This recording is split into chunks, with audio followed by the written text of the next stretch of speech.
Welcome once again, my friends, and thank you for stopping by to listen to an old storyteller. Today we have a story from the USA, and the title of this story is The Legend of Sleepy Hollow by Washington Irving.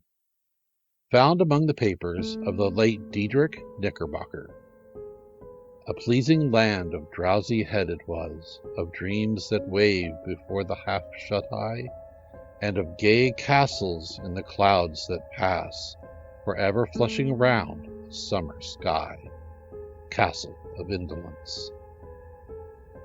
In the bosom of one of those spacious coves which indent the eastern shore of the Hudson, at that broad expanse of the river denominated by the ancient Dutch navigators the Tappan Zee, and where they always prudently shortened sails and implored the protection of St. Nicholas when they crossed, there lies a small market town, or rural port, which by some is called Greensburg, but which is more generally and properly known by the name of Tarrytown. This name was given, we are told, in former days by the good housewives of the adjacent country, from the inveterate propensity of their husbands to linger about the village tavern on market days. Be that as it may, I do not vouch for the fact, but merely advert to it for the sake of being precise and authentic. Not far from this village, perhaps around 2 miles, there is a little valley, or rather lap of land among the high hills, which is one of the quietest places in the whole world. A small brook glides through it, with just murmur enough to lull one to repose, and the occasional whistle of a quail or a tapping of a woodpecker is almost the only sound that ever breaks in upon the uniform tranquility. I recollect that, when a stripling, my first exploit in squirrel shooting was in a grove of tall walnut trees that shades one side of the valley. I had wandered into it at noontime, when all nature is peculiarly quiet, and was startled by the roar of my own gun as it broke the Sabbath stillness around and was prolonged and reverberated by the angry echoes. If ever I should wish for a retreat whither I might steal from the world and its distractions, and dream quietly away the remnant of a troubled life, I know of none more promising than this little valley. From the listless repose of the place, and the peculiar character of its inhabitants, who are descendants from the original Dutch settlers, this sequestered glen has long been known by the name of Sleepy Hollow, and its rustic lads are called the Sleepy Hollow Boys throughout all the neighboring country. A drowsy, dreamy influence seems to hang over the land, and to pervade the very atmosphere. Some say that the place was bewitched by a high German doctor during the early days of the settlement. Others, that an old Indian chief, the prophet or wizard of his tribe, held his powwows there before the country was discovered by Master Hendrik Hudson. Certain it is, the place still continues under the sway of some witching power that holds a spell over the minds of the good people, causing them to walk in a continual reverie. They are given to all kinds of marvelous beliefs, are subject to trances and visions, and frequently see strange sights, and hear music and voices in the air. The whole neighborhood abounds with local tales, haunted spots, and twilight superstitions. Stars shoot and meteors glare oftener across the valley than in any other part of the country, and the nightmare, with her whole ninefold, seems to make it the favorite scene of her gambols. The dominant spirit, however, that haunts this enchanted region, and seems to be commander-in-chief of all the powers of the air, is the apparition of a figure on horseback, without a head. It is said by some to be the ghost of a Hessian trooper, whose head had been carried away by a cannonball in some nameless battle during the Revolutionary War, and who is ever and anon seen by the country folk hurrying along in the gloom of night, as if on the wings of the wind. His haunts are not confined to the valley, but extended at times to the adjacent roads, and especially to the vicinity of a church at no great distance. Indeed, certain of the authentic historians of those parts, who have been careful in collecting and collating the floating facts concerning this spectre, allege that the body of the trooper having been buried in the churchyard, the ghost rides forth to the scene of battle in nightly quest of his head, and that the rushing speed with which he sometimes passes along the hollow, like a midnight blast, is owing to his being belated and in a hurry to get back to the churchyard before daybreak. Such is the general purport of this legendary superstition, which has furnished materials for many a wild story in that region of shadows, and the spectre is known at all the country firesides by the name of the Headless Horseman of Sleepy Hollow. It is remarkable that the propensity that I have mentioned is not confined to the native inhabitants of the valley, but is unconsciously imbibed by everyone who resides there for a time. However wide awake they may have been before they entered that sleepy region, they are sure, in a little time, to inhale the witching influence of the air and begin to grow imaginative, to dream dreams, and see apparition. I mention this peaceful spot with all possible laud, for it is such little retired Dutch valleys, found here and there embosomed in the great state of New York, that population, manners, and customs remain fixed, while the great torrent of migration and improvement, which is making such incessant changes in other parts of this restless country, sweeps by them unobserved. They are like those little nooks of still water, which border a rapid stream, where we may see the straw and bubble riding quietly at anchor, or slowly revolving in their mimic harbor, undisturbed by the rush of the passing current. Though many years have elapsed since I trod the drowsy shades of Sleepy Hollow, yet I question whether I should not still find the same trees and the same families vegetating in its sheltered bosom. In this by-place of nature there abode, in a remote period of American history, that is to say, some 30 years since, a worthy wight of the name of Ichabod Crane, who sojourned, or, as he expressed it, tarried, in Sleepy Hollow for the purpose of instructing the children of the vicinity. He was a native of Connecticut, a state which supplies the Union with pioneers for the mind as well as for the forest, and sends forth yearly its legions of frontier woodsmen and country schoolmasters. The cognomen of Crane was not inapplicable to his person. He was tall, but exceedingly lank, with narrow shoulders, long arms and legs, hands that dangled a mile out of his sleeves, feet that might have served for shovels, and his whole frame most loosely hung together. His head was small and flat at top, with huge ears, large green glassy eyes, and a long sniped nose, so that it looked like a weathercock perched upon his spindle neck to tell which way the wind blew. To see him striding along the profile of a hill on a windy day, with his clothes bagging and fluttering about him, one might have mistaken him for the genius of famine descending upon the earth, or some scarecrow eloped from a cornfield. His schoolhouse was a low building of one large room, rudely constructed of logs, the windows partly glazed and partly patched with leaves of old copybooks. It was most ingeniously secured at vacant hours by a withe twisted in the handle of the door, and the stakes set against the window shutters, so that though a thief might get in with perfect ease, he would find some embarrassment in getting out, an idea most probably borrowed by the architect Jost van Houten from the mystery of an eel pot. The schoolhouse stood in a rather lonely but pleasant situation, just at the foot of a woody hill, with a brook running close by and a formidable birch tree growing at one end of it.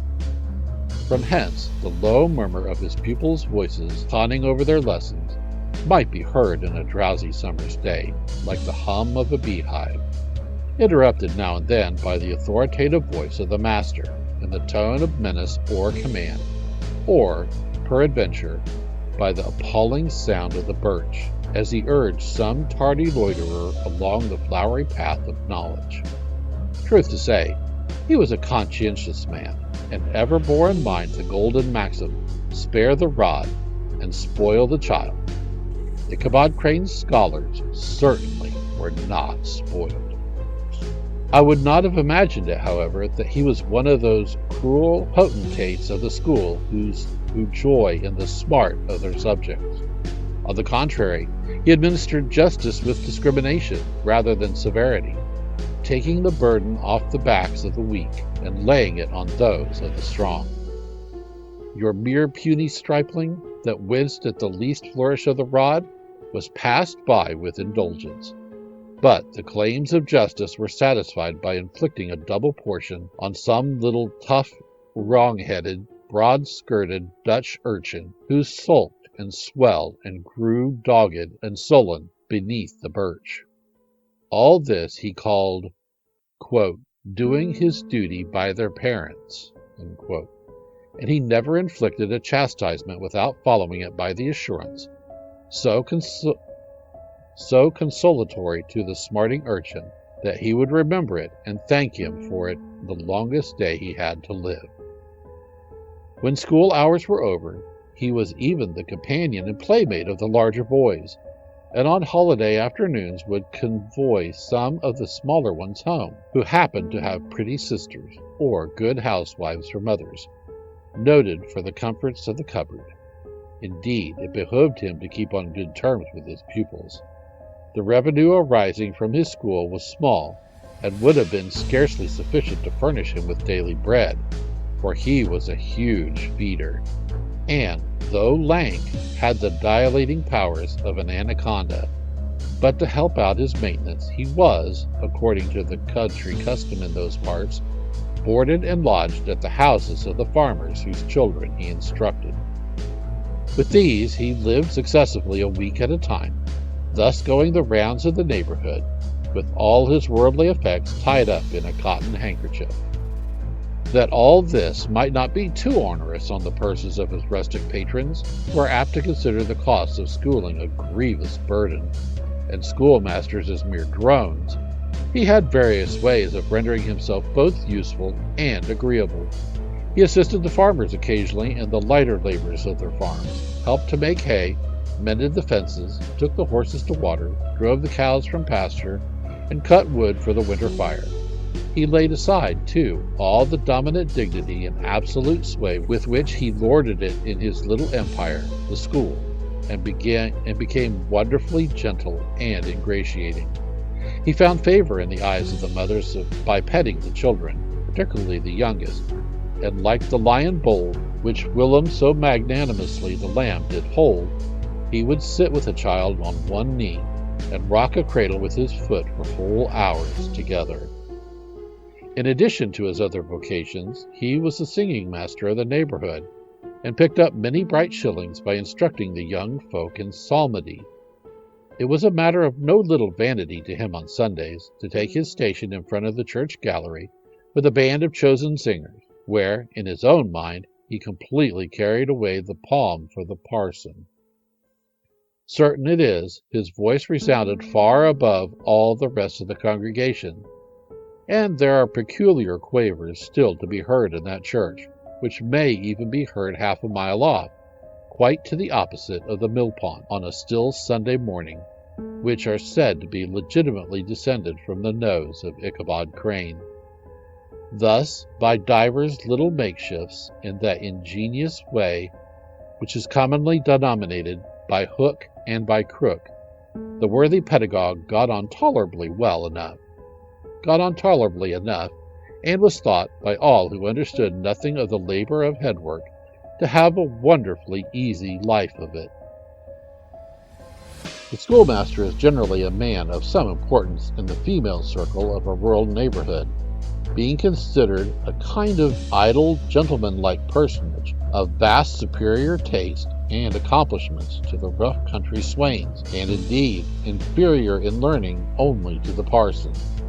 His appearance, therefore, is apt to occasion some little stir at the tea-table of a farmhouse, and the addition of a supernumerary dish of cakes or sweetmeats, or, peradventure, the parade of a silver teapot. Our man of letters, therefore, was peculiarly happy in the smiles of all the country damsels.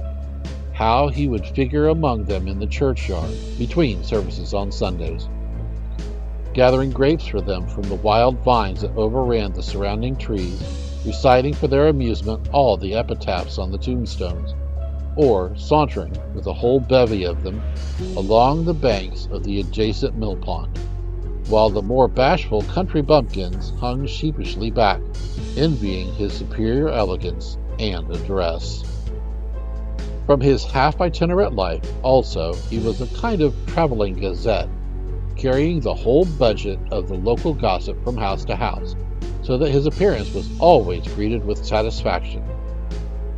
He was, moreover, esteemed by the women as a man of great erudition, for he had read several books quite through, and was a perfect master of Cotton Mather's History of New England Witchcraft, in which, by the way, he most firmly and potently believed.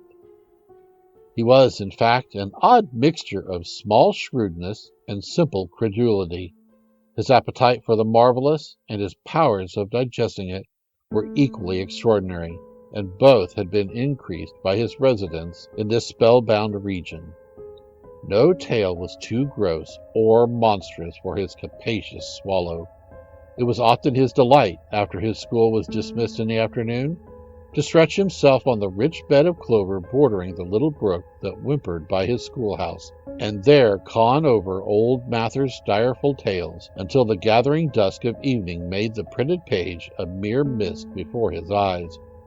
Then, as he wandered his way by swamp and stream and awful woodland to the farmhouse where he happened to be quartered, every sound of nature, at that witching hour, fluttered his excited imagination. The moan of the whippoorwill from the hillside, the boding cry of the tree-toad, that harbinger of storm, the dreary hooting of the screech-owl, or the sudden rustling in the thicket of birds frightened from their roosts. The fireflies, too, which sparkled most vividly in the darkest places, now and then startled him, as one of uncommon brightness would stream across his path, and if by chance a huge blockhead of a beetle came winging his blundering flight against him, the poor varlet was ready to give up the ghost, with the idea that he was struck with a witch's token. His only resource on such occasions, either to drown thought or drive away evil spirits, was to sing psalm tunes, and the good people of Sleepy Hollow, as they sat by their doors of an evening, were often filled with awe at hearing his nasally melody, in linked sweetness long drawn out, floating from the distant hill or along the dusky road. Another of his sources of fearful pleasure was to pass long winter evenings with the old Dutch wives, as they sat spinning by the fire, with a row of apples roasting and spluttering along the hearth, and listen to their marvelous tales of ghosts and goblins, and haunted fields, and haunted brooks, and haunted bridges, and haunted houses, and particularly of the Headless Horseman, or Galloping Hessian of the Hollow, as they sometimes called him. He would delight them equally by his anecdotes of witchcraft, and of the dire omens and portent sights and sounds in the air, which prevailed in the earliest times of Connecticut, and would frighten them woefully with speculations upon comets and shooting stars, and with the alarming fact that the world did absolutely turn round, and that they were half the time topsy-turvy. But if there was a pleasure in all this, while snugly cuddling in the chimney corner of a chamber that was all of a ruddy glow from the crackling wood fire, and where, of course, no spectre dared to show its face, it was dearly purchased by the terrors of his subsequent walk homewards. What fearful shapes and shadows beset his path, amidst the dim and ghastly glare of a snowy night! With what wistful look did he eye every trembling ray of light streaming across the waste fields of some distant window! How often was he appalled by some shrub covered with snow, which, like a sheeted spectre, beset his very path! How often did he shrink with curdling awe at the sound of his own steps on the frosty crust beneath his feet, and dread to look over his shoulder, lest he should behold some uncouth being tramping close behind him. And how often was he thrown into complete dismay by some rushing blast howling among the trees, in the idea that it was the galloping Hessian on one of his nightly scourings. All of these, however, were mere terrors of the night, phantoms of the mind that walk in darkness. And though he had seen many specters in his time, and been more than once beset by Satan in divers shapes in his lonely perambulations, yet daylight put an end to all these evils, and he would have passed a pleasant life of it, in spite of the devil and all his works, if his path had not been crossed by a being that causes more perplexity to mortal men than ghosts, goblins, and the whole race of witches put together, and that was a woman. Among the musical disciples who assembled one evening in each week, and to receive his instructions in psalmody, was Catharina van Tassel, the daughter and only child of a substantial Dutch farmer. She was a blooming lass of fresh 18, plump as a partridge, ripe and melting and rosy cheeked as one of her father's peaches, and universally famed, not merely for her beauty, but her vast expectations. She was withal a little of a coquette, as might be perceived even in her dress, which was a mixture of ancient and modern fashions, as much suited to set off her charms. She wore the ornament of pure yellow gold, which her great-great-grandmother had brought over from Saardam, the tempting stomacher of the olden time, and withal a provokingly short petticoat to display the prettiest foot and ankle in the country round. Ichabod Crane had a soft and foolish heart towards the sex, and it is not to be wondered at that so tempting a morsel soon found favor in his eyes, more especially after he had visited her in her paternal mansion. Old Baltus Van Tassel was a perfect picture of a thriving, content, liberal-hearted farmer. He seldom, it is true, sent either his eyes or his thoughts beyond the boundaries of his own farm, but within those everything was snug, happy, and well-conditioned. He was satisfied with his wealth, but not proud of it, and piqued himself upon the hearty abundance rather than the style in which he lived. His stronghold was situated on the banks of the Hudson, in one of those green, sheltered, fertile nooks in which the Dutch farmers are so fond of nestling. A great elm tree spread its broad branches over it, at the foot of which bubbled up a spring of the softest and sweetest water, in a little well formed of a barrel, and then stole sparkling away through the grass to a neighboring brook that babbled along among alders and dwarf willows. Hard by the farmhouse was a vast barn that might have served for a church, every window and crevice of which seemed bursting forth with the treasures of the farm. The flail was busily resounding within it from morning until night.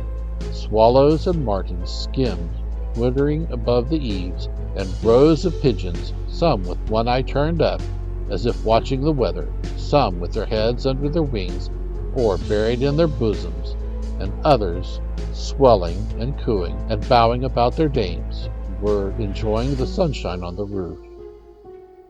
Sleek, unwieldy porkers were grunting in the repose and abundance of their pens, from which sallied forth, now and then, troops of suckling pigs, as if to snuff the air.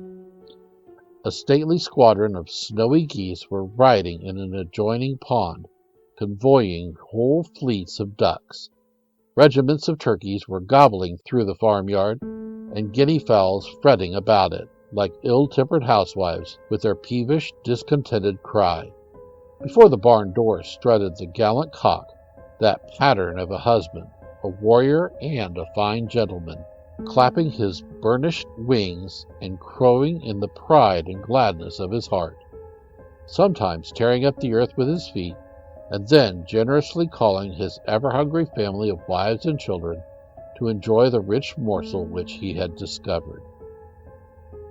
The pedagogue's mouth watered as he looked upon this sumptuous promise of luxurious winter fare. In his devouring mind's eye, he pictured to himself every roasting pig fretting about with a pudding in his belly and an apple in his mouth. The pigeons were snugly put to bed in a comfortable pie and tucked in with a coverlet of crust. The geese were swimming in their own gravy, and the ducks pairing cozily in dishes, like snug married couples with a decent competency of onion sauce. In the porkers he saw carved out the future sleek side of bacon and juicy relishing hams. Not a turkey, but he beheld daintily trussed up, with its gizzard under its wing, and, peradventure, a necklace of savory sausages, and even bright Chanticleer himself by sprawling on his back, in a side dish, with uplifted claws, as if craving that quarter which his chivalrous spirit disdained to ask while living. As the enraptured Ichabod fancied all this, and as he rolled his great green eyes over the fat meadowlands, the rich fields of wheat, of rye, of buckwheat, and Indian corn, and the orchards burdened with ruddy fruit, which surrounded the warm tenement of Van Tassel, his heart yearned after the damsel who was to inherit these domains, and his imagination expanded with the idea how they might be readily turned into cash, and the money invested in immense tracts of wild land and shingle palaces in the wilderness. Nay, his busy fancy already realized his hopes, and presented to him the blooming Katrina, with a whole family of children, mounted on the top of a wagon loaded with household trumpery, with pots and kettles dangling beneath, and he beheld himself bestriding a pacing mare, with a colt at her heels, setting out for Kentucky, Tennessee, or the Lord knows where. When he entered the house, the conquest of his heart was complete. It was one of those spacious farmhouses with high-ridged but lowly sloping roofs, built in the style handed down from the first Dutch settlers, the low projecting eaves forming a piazza along the front, capable of being closed up in bad weather. Under this were hung flails, harness, various utensils of husbandry, and nets for fishing and the neighboring river. Benches were built along the sides for summer use, and a great spinning wheel at one end and a churn at the other showed the various uses to which this important porch might be devoted. From this piazza the wondering Ichabod entered the hall, which formed the center of the mansion and the place of usual residence. Here rows of resplendent pewter ranged on a long dresser dazzled his eyes. In one corner stood a huge bag of wool, ready to be spun. In another, a quantity of linsey-woolsey, just from the loom, ears of Indian corn, and strings of dried apple and peaches hung in gay festoons along the walls, mingled with the gaud of red peppers, and a door left ajar gave him a peep into the best parlor, where the claw-footed chairs and dark mahogany tables shone like mirrors. Andirons, with their accompanying shovels and tongs, glistened from their covert asparagus tops. Mock oranges and conch shells decorated the mantelpiece. Strings of various colored bird eggs were suspended above it. A great ostrich egg was hung from the center of the room, and a corner cupboard, knowingly left open, displayed immense treasures of old silver and well-bended china. From the moment Ichabod laid his eyes upon these regions of delight, the peace of his mind was at an end, and his only study was how to gain the affections of the peerless daughter of Van Tassel. In this enterprise, however, he had more real difficulties than generally fell to the lot of a knight-errant of yore, who seldom had anything but giants, enchanters, fiery dragons, and such like easily conquered adversaries to contend with, and had to make his way merely through gates of iron and brass and walls of adamant to the castle keep, where the lady of his heart was confined. all which he achieved as easily as a man would carve his way to the center of a Christmas pie. And then the lady gave him her hand as a matter of course. Ichabod, on the contrary, had to win his way to the heart of a country coquette, beset with a labyrinth of whims and caprices which were forever presenting new difficulties and impediments. And he had to encounter a host of fearful adversaries of real flesh and blood, the numerous rustic admirers who beset her every portal to her heart, keeping a watchful and angry eye upon each other, but ready to fly out in the common cause against a new competitor. Among these, the most formidable was a burly, roaring, roistering blade of the name of Abraham, or, according to the Dutch abbreviation, Brom van Brunt, the hero of the country round, which rang with his feats of strength and hardihood. He was broad-shouldered and double-jointed, with short curly black hair, and a bluff, not unpleasant countenance, having a mingling air of fun and arrogance. From his Herculean frame and great powers of limb, he had received the nickname of Brom Bones, by which he was universally known. He was famed for great knowledge and skill in horsemanship, being as dexterous on horseback as a Tartar. He was foremost at all races and cockfights, and, with the ascendancy which bodily strength always acquires in rustic life, was the umpire in all disputes, setting his hat on one side and giving his decisions with an air and tone that admitted no gainsay or appeal. He was always ready for either a fight or a frolic, but had more mischief than ill will in his composition, and with all his overbearing roughness, there was a strong dash of waggish good humor at bottom. He had 3 or 4 boon companions who regarded him as their model, and at the head of whom he scoured the country, attending every scene of feud or merriment for miles round. In cold weather he was distinguished by a fur cap surmounted with a flaunting fox's tail, and when the folks at a country gathering descried this well-known crest at a distance, whisking about among a squad of hard riders, they always stood by for a squall. Sometimes his crew would be heard dashing along past the farmhouses at midnight, with whoop and halloo, like a troop of Don Cossacks, and the old dames, startled out of their sleep, would listen for a moment till the hurry-scurry had clattered by, and then exclaim, "Aye, there goes Brom Bones and his gang!" The neighbors looked upon him with a mixture of awe, admiration, and goodwill, and when any madcap prank or rustic brawl occurred in the vicinity, always shook their heads and warranted Brom Bones was at the bottom of it.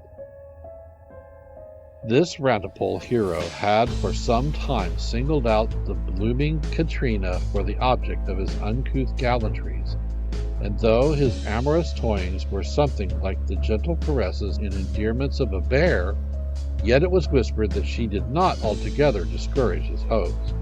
Certain it is, his advances were signals for rival candidates to retire, who felt no inclination to cross a lion in his amours, insomuch that when his horse was seen tied to Van Tassel's paling on a Sunday night, a sure sign that his master was courting, or, as it is termed, sparking, within, all other suitors passed by in despair and carried the war into other quarters. Such was the formidable rival with which Ichabod Crane had to contend, and, considering all things, a stouter man than he would have shrunk from the competition, and a wiser man would have despaired. He had, however, a happy mixture of pliability and perseverance in his nature. He was in form and spirit like a supplejack, yielding but tough. Though he bent, he never broke, and though he bowed beneath the slightest pressure, yet, the moment it was away, jerk, he was as erect and carried his head as high as ever. To have taken the field openly against his rival would have been madness, for he was not a man to be thwarted in his amours, any more than that stormy lover Achilles. Ichabod, therefore, made his advances in a quiet and gently insinuating manner. Under cover of his character of singing master, he made frequent visits at the farmhouse. Not that he had anything to apprehend from the meddlesome interference of parents, which is so often a stumbling block in the paths of lovers. Walt Van Tassel was an easy, indulgent soul. He loved his daughter better even than his pipe, and, like a reasonable man and an excellent father, let her have her way in everything. His notable little wife, too, had enough to do to attend to her housekeeping and manage her poultry, for, as she sagely observed, ducks and geese are foolish things and must be looked after, but girls can take care of themselves. Thus, while the busy dame bustled about the house, or plied her spinning wheel at one end of the piazza, honest Balt would sit smoking his evening pipe at the other, watching the achievements of a little wooden warrior who, armed with a sword in each hand, was most valiantly fighting the wind on the pinnacle of the barn. In the meantime, Ichabod would carry on his suit with the daughter by the side of the spring under the great elm, or sauntering along in the twilight, that hour so favorable to the lover's eloquence. I profess not to know how women's hearts are wooed and won. To me, they have always been matters of riddle and admiration. Some seem to have but one vulnerable point or door of access, while others have 1,000 avenues and may be captured in 1,000 different ways. It is a great triumph of skill to gain the former, but a still greater proof of generalship to maintain possession of the latter, for man must battle for his fortress at every door and window. He who wins 1,000 common hearts is therefore entitled to some renown, but he who keeps undisputed sway over the heart of a coquette is indeed a hero. Certain it is, this was not the case with the redoubtable Brom Bones, and from the moment Ichabod Crane made his advances, the interests of the former evidently declined. His horse was no longer seen tied to the palings on Sunday nights, and a deadly feud gradually arose between him and the preceptor of Sleepy Hollow. Brom, who had a degree of rough chivalry in his nature, would fain have carried matters to open warfare and have settled their pretensions to the lady, according to the mode of those most concise and simple reasoners, the knight-errants of yore, by single combat. But Ichabod was too conscious of the superior might of his adversary to enter the lists against him. He had overheard a boast of Bones that he would, quote, double the schoolmaster up and lay him on a shelf of his own schoolhouse, end quote. And he was too wary to give him an opportunity. There was something extremely provoking in this obstinately pacific system. It left Brom no alternative but to draw upon the funds of rustic waggery in his disposition, and to play off boorish practical jokes upon his rival. Ichabod became the object of whimsical persecution to Bones and his gang of rough riders. They harried his hitherto peaceful domains, smoked out his singing school by stopping up the chimney, broke into the schoolhouse at night in spite of its formidable fastenings of withe and window stakes, and turned everything topsy-turvy, so that the poor schoolmaster began to think all the witches in the country held their meetings there. But what was still more annoying, Brom took all opportunities of turning him into ridicule in presence of his mistress, and had a scoundrel dog whom he taught to whine in the most ludicrous manner, and introduced as a rival of Ichabod's to instruct her in psalmody. In this way matters went on for some time, without producing any material effect on the relative situations of the contending powers. On a fine autumnal afternoon, Ichabod, in pensive mood, sat enthralled on the lofty stool from whence he usually watched all the concerns of his literary realm. In his hand he swayed a ferule, that scepter of despotic power. The birch of justice reposed on 3 nails behind the throne, the constant terror to evildoers, while on the desk before him might be seen sundry contraband articles and prohibited weapons, detected upon the persons of idle urchins, such as half-munched apples, pop guns, whirligigs, fly cages, and whole legions of rampant little paper gamecocks. Apparently, there had been some appalling act of justice recently inflicted, for his scholars were all busily intent upon their books, or slyly whispering behind them with one eye kept on the master, and a kind of buzzing stillness reigned throughout the schoolroom. It was suddenly interrupted by the appearance of a Negro in a tow-cloth jacket and trousers, a round, crowned fragment of a hat, like the cap of Mercury, and mounted on the back of a ragged, wild, half-broken colt, which he managed with a rope by way of halter.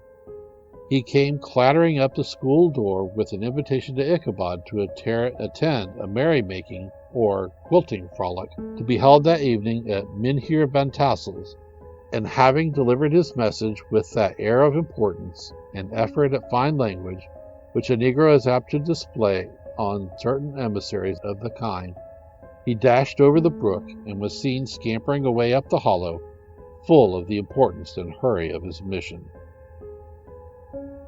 All was now bustle and hubbub in the late, quiet schoolroom. The scholars were hurried through their lessons without stopping at trifles. Those who were nimble skipped over half with impunity, and those who were tardy had a similar application now and then in the rear, to quicken their speed or help them over a tall word. Books were flung aside without being put away on the shelves. Inkstands were overturned, benches thrown down, and the whole school was turned loose an hour before the usual time, bursting forth like a legion of young imps, yelping and racketing about the green in joy at their early emancipation. The gallant Ichabod now spent at least an extra half-hour at his toilet, brushing and furbishing up his best, and indeed only suit of rusty black, and arranged his locks by a bit of broken glass that hung up in the schoolhouse, that he might make his appearance before his mistress in the true style of a cavalier. He borrowed a horse from the farmer with whom he was domiciliated, a choleric old Dutchman of the name of Hans van Ripper, and thus, gallantly mounted, issued forth like a knight-errant in quest of adventures. But it is meet I should, in the true spirit of romantic story, give some account of the looks and equipment of my hero and his steed. The animal he bestrode was a broken-down plough-horse that had outlived almost everything but its viciousness. He was gaunt and shaggy, with a ewe neck and a head like a hammer. His rusty mane and tail were tangled and knotted with burrs.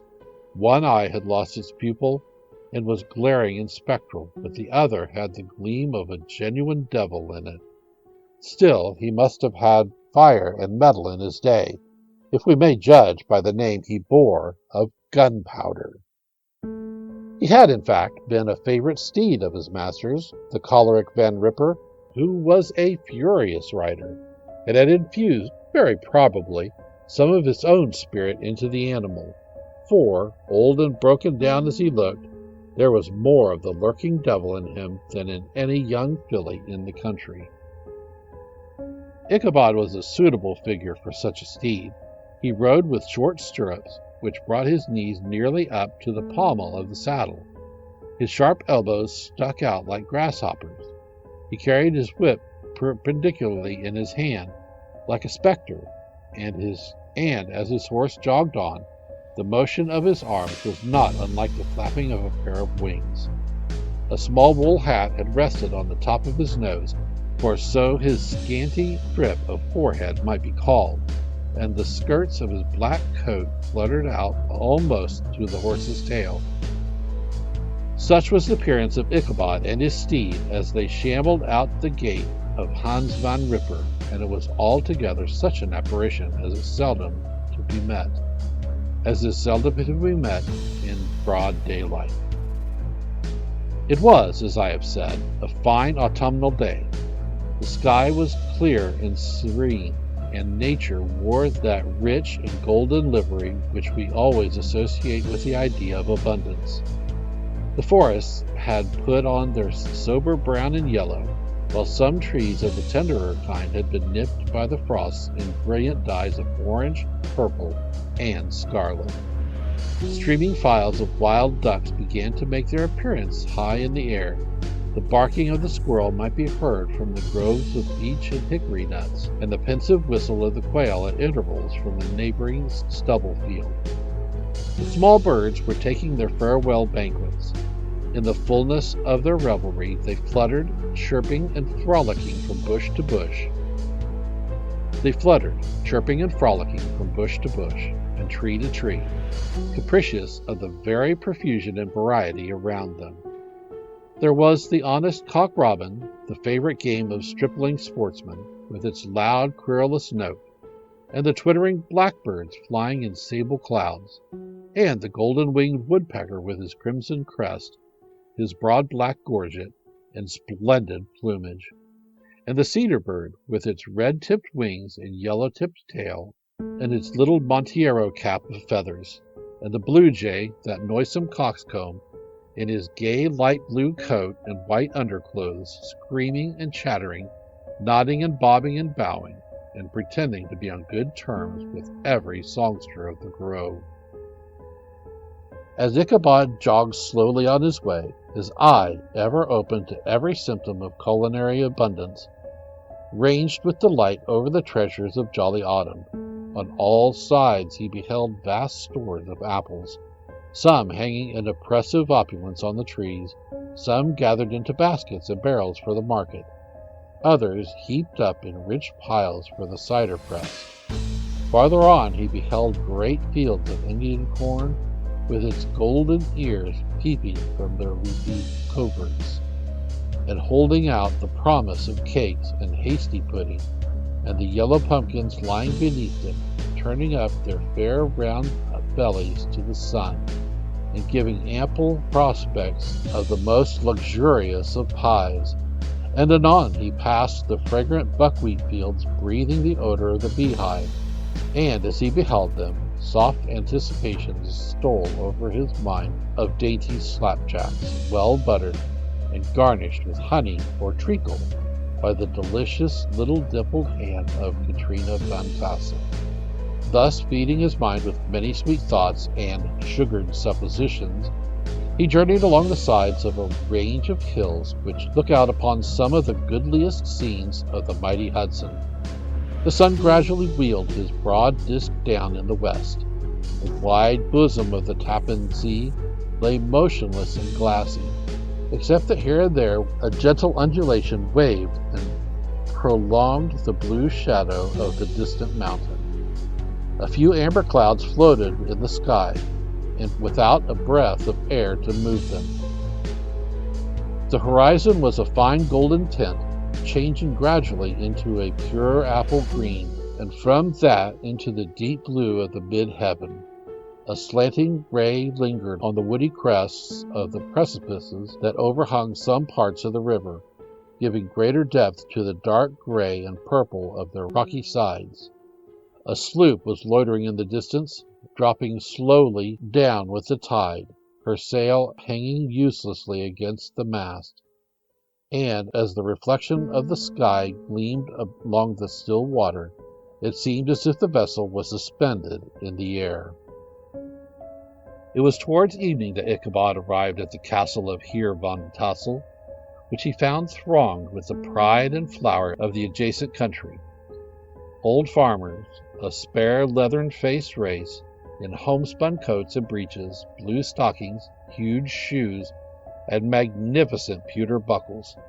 Their brisk, withered little dames, in close-crimped caps, long-waisted short gowns, homespun petticoats, with scissors and pincushions and gay calico pockets, hanging on the outside. Buxom lasses, almost as antiquated as their mothers, excepting where a straw hat, a fine ribbon, or perhaps a white frock gave substance of city innovation. The sons, in short, square-skirted coats, with rows of stupendous brass buttons, and their hair generally queued in the fashion of the times, especially if they could procure an eel skin for the purpose, it being esteemed throughout the country as a potent nourisher and strengthener of the hair.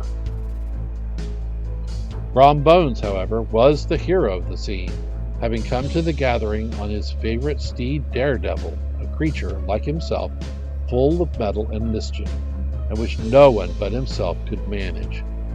He was, in fact, noted for preferring vicious animals, given to all kinds of tricks which kept the rider in constant risk of his neck, for he held a tractable, well-broken horse as unworthy of a lad of spirit. Fain would I pause to dwell upon the world of charms that burst upon the enraptured gaze of my hero as he entered the parlor of Van Tassel's mansion. Not those of the bevity of buxom lasses with their luxurious display of red and white, but the ample charms of a genuine Dutch country tea table in the sumptuous time of autumn. Such heaped up platters of cakes of various and almost indescribable kinds, known only to experienced Dutch housewives. These were the doughty donut, the tender oily coke, and the crispy or crumbling cruller, sweet cakes and short cakes, ginger cakes and honey cakes, and the whole family of cakes. And then there were apple pies and peach pies and pumpkin pies, besides slices of ham and smoked beef, and moreover delectable dishes of preserved plums and peaches and pears and quinces, not to mention broiled shad and roasted chickens, together with bowls of milk and cream, all mingled higgledy-piggledy, pretty much as I have enumerated them, with the motherly teapot sending up its cloud of vapor from the midst. Heaven bless the mark! I want breath and time to discuss this banquet as it deserves, and am too eager to get on with my story. Happily, Ichabod Crane was not in so great a hurry as his historian, but did ample justice to every dainty. He was a kind and thankful creature, whose heart dilated in proportion as his skin was filled with good cheer, and whose spirits rose with eating, as some men's do with drink. He could not help, too, rolling his large eyes round him as he ate, and chuckling with the possibility that he might one day be lord of all this scene of almost unimaginable luxury and splendor. Then he thought how soon he'd turn his back upon the old schoolhouse, snap his fingers in the face of Hans van Ripper and every other niggardly patron, and kick any itinerant pedagogue out of doors that should dare to call him comrade. Old Baltus Van Tassel moved about among his guests with a face dilated with content and good humor, round and jolly as the harvest moon.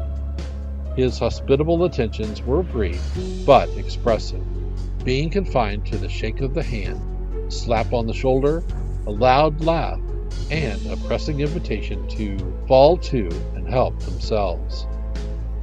And now the sound of the music from the common room, or hall, summoned to the dance.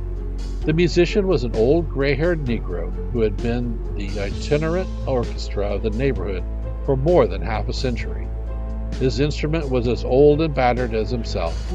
The greater part of the time he scraped on 2 or 3 strings, accompanying every movement of the bow with the motion of the head, bowing almost to the ground and stamping with his foot whenever a fresh couple were to start. Ichabod prided himself upon his dancing as much as upon his vocal powers. Not a limb, not a fibre about him was idle, and to have seen his loosely hung frame in full motion and clattering about the room, you would have thought St. Vitus himself, that blessed patron of the dance, was figuring before you in person.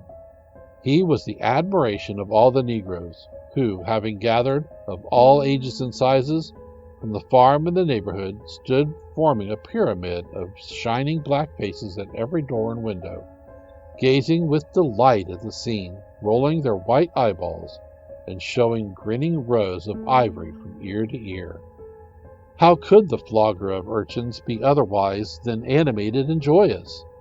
The lady of his heart was his partner in the dance, and smiling graciously in reply to all his amorous oglings, while Brom Bones, sorely smitten with love and jealousy, sat brooding by himself in one corner. When the dance was at an end, Ichabod was attracted to a knot of the sager folk, who, with old Van Tassel, sat smoking at one end of the piazza, gossiping over former times and drawing out long stories about the war.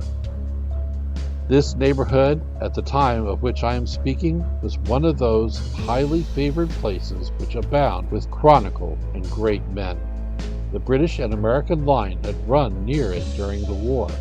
It had, therefore, been the scene of marauding and infested with refugees, cowboys, and all kinds of border chivalry. Just sufficient time had elapsed to enable each storyteller to dress up his tale with a little becoming fiction, and, in the indistinctness of his recollection, to make himself the hero of every exploit. There was the story of Buffu Martling, a large blue-breasted Dutchman who had nearly taken a British frigate with an old iron 9-pounder from a mud breastwork, only that his gun burst at the 6th discharge. And there was an old gentleman who shall be nameless, being too rich a mynheer to be lightly mentioned, who, in the Battle of White Plains, being an excellent master of defense, parried a musket ball with a small sword, insomuch that he absolutely felt it whiz round the blade and glance off at the hilt, in proof of which he was ready at any time to show the sword with the hilt a little bent. There were several more that had been equally great in the field, not one of whom but was persuaded that he had a considerable hand in bringing the war to a happy termination. But all these were nothing to the tales of ghosts and apparitions that succeeded. The neighborhood is rich in legendary treasures of the kind.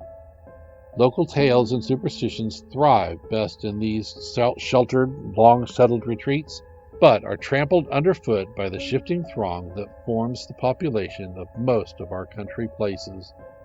Besides, there is no encouragement for ghosts in most of our villages, for they have scarcely had time to finish their first nap and turn themselves in their graves before their surviving friends have traveled away from the neighborhood, so that when they turn out at night to walk their rounds, they have no acquaintances left to call upon. This is perhaps the reason why we so seldom hear of ghosts, except in our long-established Dutch communities. The immediate cause, however, of the prevalence of supernatural stories in these parts was doubtlessly owing to the vicinity of Sleepy Hollow. There was a contagion in the very air that blew from that haunted region. It breathed forth an atmosphere of dreams and fancies infecting all the land. Several of the Sleepy Hollow people were present at Van Tassel's, and, as usual, were doling out their wild and wonderful legends. Many dismal tales were told about funeral trains, and mourning cries and wailings heard and seen about the great tree where the unfortunate Major Andre was taken, and which stood in the neighborhood. Some mention was made also of the woman in white that haunted the dark glen at Raven Rock, and was often heard to shriek on winter nights before a storm, having perished there in the snow. The chief part of the stories, however, turned upon the favorite specter of Sleepy Hollow, the Headless Horseman, who had been heard several times of late patrolling the country, and, it was said, tethered his horse nightly among the graves in the churchyard. The sequestered situation of this church seemed always to have made it a favorite haunt of troubled spirits. It stands on a knoll, surrounded by locust trees and lofty elms, from among which its decent whitewashed walls shine modestly like Christian purity beaming through the shades of retirement. A gentle slope descends from it to a silver sheet of water, bordered by high trees, between which peeps might be caught at the blue hills of the Hudson. To look upon its grass-grown yard, where the sunbeams seem to sleep so quietly, one would think that there, at least, the dead might rest in peace. On one side of the church extends a wide woody dell, along which raves a large brook among broken rocks and trunks of fallen trees. Over a deep black part of the stream, overhanging, not far from the church, was formerly thrown a wooden bridge. The road that led to it, and the bridge itself, were thickly shaded by overhanging trees, which cast a gloom about it, even in the daytime, but occasioned a fearful darkness at night. Such was one of the favorite haunts of the Headless Horseman, and the place where he was most frequently encountered. The tale was told of old Brouwer, a most heretical disbeliever in ghosts, how he met the horseman returning from his foray into Sleepy Hollow, and was obliged to get up behind him, how they galloped over bush and brake, over hill and swamp, until they reached the bridge, when the horseman suddenly turned into a skeleton, threw old Brouwer into the brook, and sprang away over the treetops with a clap of thunder. This story was immediately matched by a thrice marvelous adventure from Brom Bones, who made light of the galloping Hessian as an errant jockey. He affirmed that on returning one night from the neighboring village of Sing Sing, he had been overtaken by this midnight trooper, that he had offered to race with him for a bowl of punch, and should have won it too, for Daredevil beat the goblin horse all hollow. But just as they came to the church bridge, the Hessian bolted and vanished in a flash of fire. All these tales, told in that drowsy undertone with which men talk in the dark, the countenances of the listeners only now and then receiving a casual gleam from the glare of a pipe, sank deep in the mind of Ichabod. He repaid them in kind with large extracts from his invaluable author, Cotton Mather, and added many marvelous events that had taken place in his native state of Connecticut, and fearful sights which he had seen in his nightly walks about Sleepy Hollow. The revel now gradually broke up. The old farmers gathered together their families in their wagons, and were heard for some time rattling along the hollow roads and over the distant hills. Some of the damsels mounted on pillions behind their favorite swains, and their light-hearted laughter, mingling with the clatter of hoofs, echoed along the silent woodlands, sounding fainter and fainter, until they gradually died away, and the late scene of noise and frolic was all silent and deserted. Ichabod only lingered behind, according to the custom of country lovers, to have a tete-a-tete with the heiress, fully convinced that he was now on the high road to success. What passed at this interview I will not pretend to say, for in fact I do not know. Something, however, I fear me, must have gone wrong, for he certainly sallied forth, after no very great interval, with an air quite desolate and chapfallen. Oh, these women! These women! Could that girl have been playing off any of her coquettish tricks? Was her encouragement of the poor pedagogue all a mere sham to secure her conquest of his rival? Heaven only knows. Not I. Let it suffice to say, Ichabod stole forth with the air of one who had been stacking a hen roost, rather than a fair lady's heart. Without looking to the right or left to notice the scene of rural wealth on which he had so often gloated, he went straight to the stable, and with several hearty cuffs and kicks, roused his steed most uncourteously from the comfortable quarters in which he was soundly sleeping, dreaming of mountains of corn and oak, and whole valleys of timothy and clover. It was the very witching time of night that Ichabod, heavy-hearted and crestfallen, pursued his travels homewards along the sides of the lofty hills which rise above Tarrytown, and which he had traversed so cheerily in the afternoon. The hour was as dismal as himself. Far below him the Tappan Zee spread its dusky and indistinct waste of waters, with here and there the tall mast of a sloop, riding quietly at anchor under the land. In the dead hush of midnight, he could even hear the barking of the watchdog from the opposite shore of the Hudson. But it was so vague and faint as only to give an idea of his distance from this faithful companion of man. Now and then, too, the long-drawn crowing of a cock, accidentally awakened, would sound far, far off from some farmhouse away among the hills. But it was like a dreaming sound in his ear.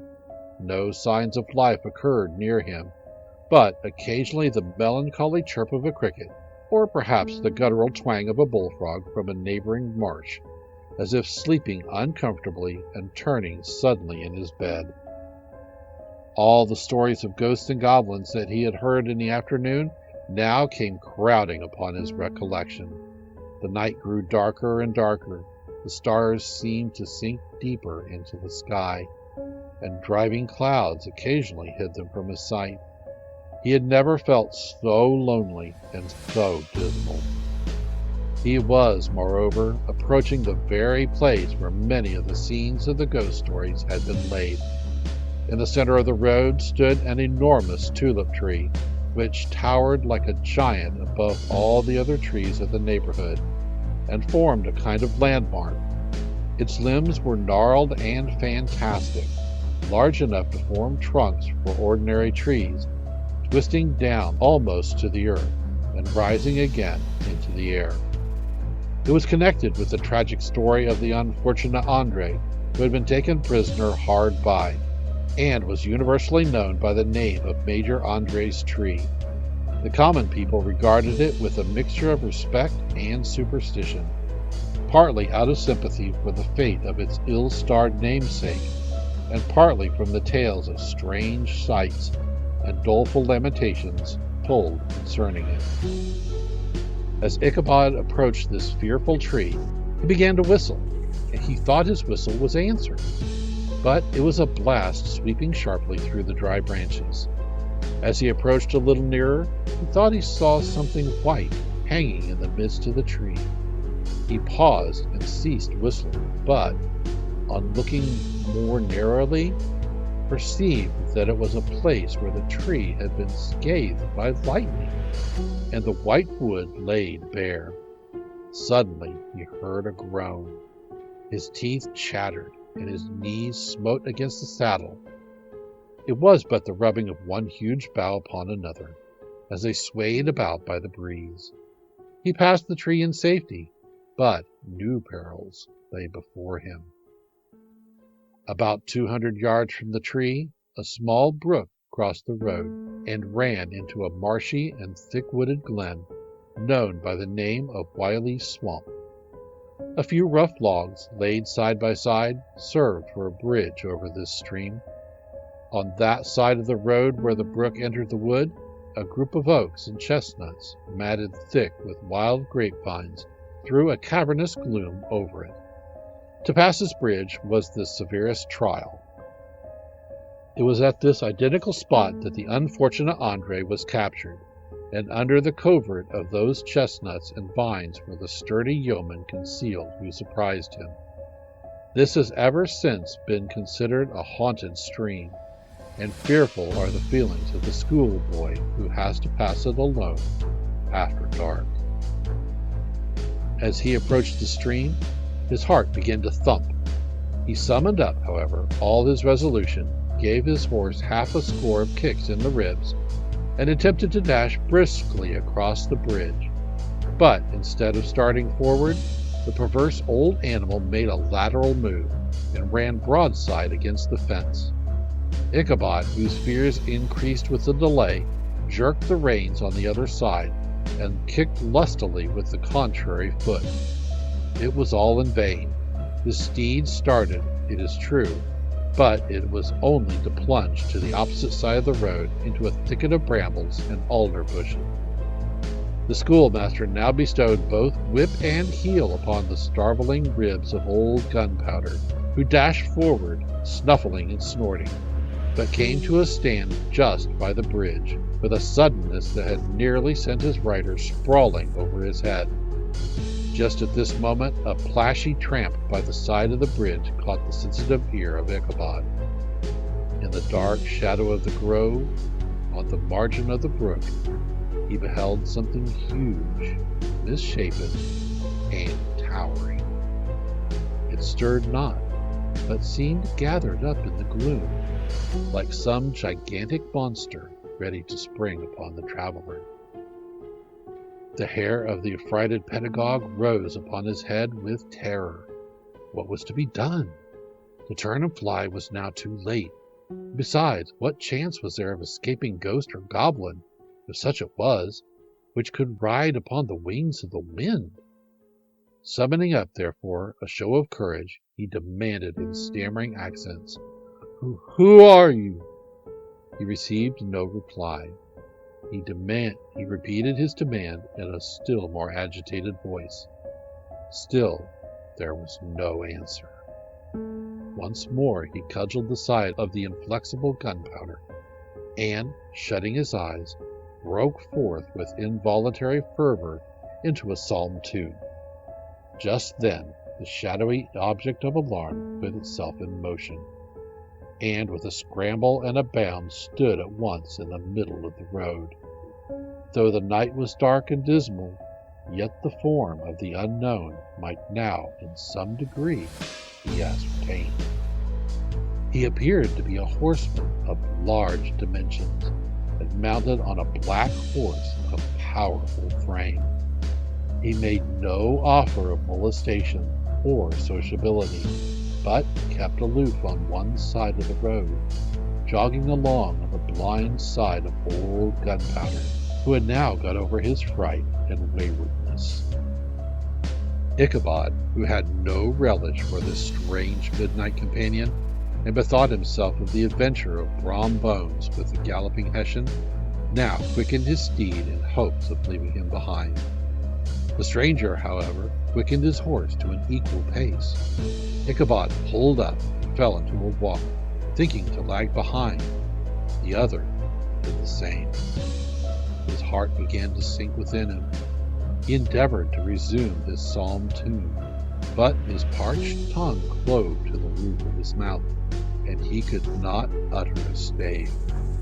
There was something in the moody and dogged silence of this pertinacious companion that was mysterious and appalling. It was soon fearfully accounted for.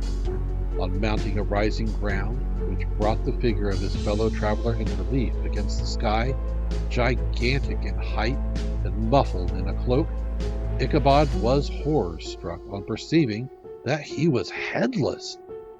But his horror was still more increased on observing that the head, which should have rested on his shoulders, was carried before him on the pommel of his saddle. His terror rose to desperation.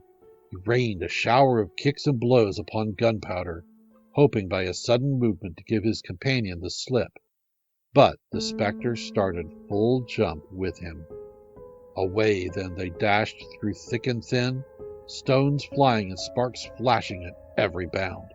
Ichabod's flimsy garments fluttered in the air as he stretched his long, lank body away over his horse's head in the eagerness of his flight. They had now reached the road which turns off to Sleepy Hollow, but Gunpowder, who seemed possessed with a demon, instead of keeping up with it, made an opposite turn and plunged headlong downhill to the left. This road leads through a sandy hollow shaded by trees for about a quarter of a mile, where it crosses the bridge famous in goblin story, and just beyond swells the green knoll on which stands the whitewashed church. As yet the panic of the steed had given his unskillful rider an apparent advantage in the chase, but just as he got halfway through the hollow, the girth of the saddle gave way, and he felt it slipping from under him. He seized it by the pommel and endeavored to hold it firm, but in vain, and had just time to save himself from clasping old Gunpowder round the neck when the saddle fell to the earth, and he heard it trampled underfoot by his pursuer. For a moment the terror of Hans van Rippen's wrath passed across his mind, for it was his Sunday saddle. But this was no time for petty fears. The goblin was hard on his haunches, and, unskillful rider that he was, he had much ado to maintain his seat, sometimes slipping on one side, sometimes on another, and sometimes jolted on the high ridge of his horse's backbone, with a violence that he feared verily would cleave him asunder. An opening in the trees now cheered him with the hopes that the church bridge was at hand. The wavering reflection of a silver star in the bosom of the brook told him that he was not mistaken. He saw the walls of the church dimly glaring up under the trees beyond, He recollected the place where Bone's ghostly competitor had disappeared. "If I can but reach that bridge," thought Ichabod, "I am safe." Just then he heard the black steed panting and blowing close behind him. He even fancied that he felt his hot breath. Another convulsive kick in the ribs, and old Gunpowder sprang upon the bridge. He thundered over the resounding planks. He gained the opposite side, and now Ichabod cast a look behind to see if his pursuer should vanish, according to rule, in a flash of fire and brimstone. Just then he saw the goblin rising in his stirrups, and in the very act of hurling his head at him. Ichabod endeavored to dodge the horrible missile, but too late. It encountered his cranium with a tremendous crash. He was tumbled headlong into the dust, and Gunpowder, the black steed, and the goblin rider passed by like a whirlwind. The next morning the old horse was found without his saddle, and with the bridle under his feet, soberly cropping the grass at his master's gate. Ichabod did not make his appearance at breakfast. Dinner hour came, but no Ichabod. The boys assembled at the schoolhouse and strolled idly about the banks of the brook, but no schoolmaster. Hans Van Rippen now began to feel some uneasiness about the fate of poor Ichabod and his saddle. An inquiry was set on foot, and after diligent investigation they came upon his traces. In one part of the road leading to the church was found the saddle trampled in the dirt. The tracks of the horse's hoofs, deeply dented in the road, and evidently at furious speed, were traced to the bridge, beyond which, on the bank of a broad part of the brook, where the water ran deep and black, was found the hat of the unfortunate Ichabod, and close beside it a shattered pumpkin. The brook was searched, but the body of the schoolmaster was not to be discovered. Hans Van Ripper, as executor of his estate, examined the bundle which contained all of his worldly effects. They consisted of 2 shirts and a half, 2 stocks for the neck, a pair or 2 of worsted stockings, an old pair of corduroy small clothes, a rusty razor, a book of psalm tunes full of dog's ears, and a broken pitch pipe. As to the books and furniture of the schoolhouse, they belonged to the community, except Cotton Mather's History of Witchcraft, a New England Almanac, and a book of dreams and fortune-telling, in which last was a sheet of foolscap much scribbled and blotted in several fruitless attempts to make a copy of Virgins in honor of the heiress of Van Tassel. These magic books and the poetic scrawl were forthwith consigned to the flames by Hans Van Ripper, who, from that time forward, determined to send his children no more to school, observing that he never knew any good come of this same reading and writing. Whatever money the schoolmaster possessed, he had received his quarter's pay but a day or 2 before. He must have had about his person at the time of his disappearance. The mysterious event caused much speculation at the church on the following Sunday. Knots of gazers and gossips were collected in the churchyard, at the bridge, and at the spot where the hat and pumpkin had been found. The stories of Brower, of Bones, and a whole budget of others were called to mind, and when they had diligently considered them all, and compared them with the symptoms of the present case, they shook their heads, and came to the conclusion that Ichabod had been carried off by the galloping Hessian. As he was a bachelor and in nobody's debt, nobody troubled his head any more about him. The school was removed to a different quarter of the hollow, and another pedagogue reigned in his stead. It is true, an old farmer who had been down to New York on a visit several years after, and from whom this account of the ghostly adventure was received, brought home the intelligence that Ichabod Crane was still alive, that he had left the neighborhood partly through fear of the goblin and Hans Van Ripper, and partly in mortification at having been suddenly dismissed by the heiress, that he had changed his quarters to a distant part of the country, had kept school and studied law at the same time, had been admitted to the bar, turned politician, electioneer, written for the newspaper, and finally had been made a justice of the 10-pound court, Bones, too, who, shortly after his rival's disappearance, conducted the blooming Katerina in triumph to the altar, was observed to look exceedingly knowingly whenever the story of Ichabod was related, and always burst into a hearty laugh at the mention of the pumpkin, which led some to suspect that he knew more about the matter than he chose to tell.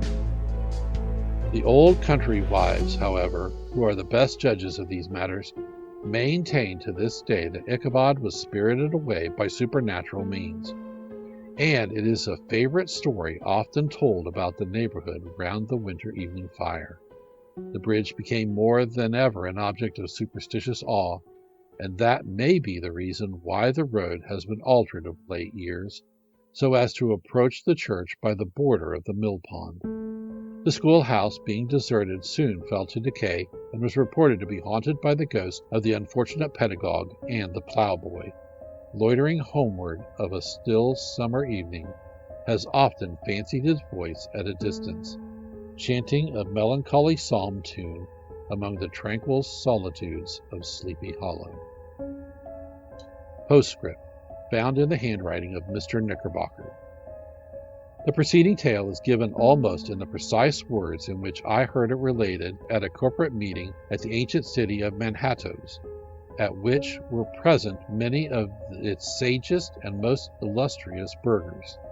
The narrator was a pleasant, shabby, gentlemanly old fellow in pepper and salt clothes, with a sadly humorous face, and one whom I strongly suspected of being poor.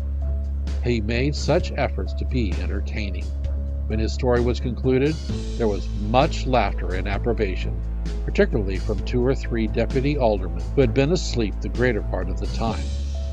There was, however, one tall, dry-looking old gentleman with beetling eyebrows who maintained a grave and rather severe face throughout, now and then folding his arms, inclining his head, and looking down upon the floor, as if turning a doubt over in his mind.